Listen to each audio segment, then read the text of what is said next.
Hello, this is Steve, and this is a follow-up video to the video I did last week about the quiz machines from the 1990s.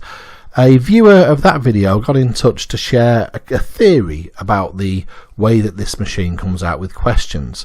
Now, I don't know if this is true. It's really important I make that very clear. This might just be a bit of a conspiracy theory, but it's interesting and I wanted to share it. Now, the machine can ask you a question like this one. This came up in the video that I did last week. And I commented that you'd have to be incredibly knowledgeable to get this question right, because you'd need to know the lengths of two rivers and be able to subtract one from the other in that little 10-second window that you have while you're answering that question. So this would be a really obvious point where your game might end.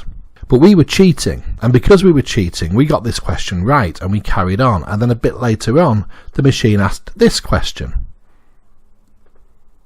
And again, this is a really hard question to answer unless you happen to know the lengths of two rivers and have the mathematical prowess to subtract one from the other.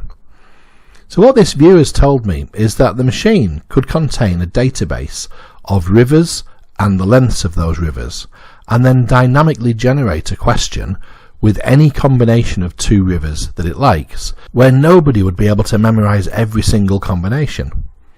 In other words, if the machine didn't want to pay out and wanted to bring your game to an end, it just needs to ask a river question. You've got a 1 in 3 chance of getting it right. It's surely going to be complete guesswork. And if you did happen to be lucky enough to get it right, it could ask you another one a bit later.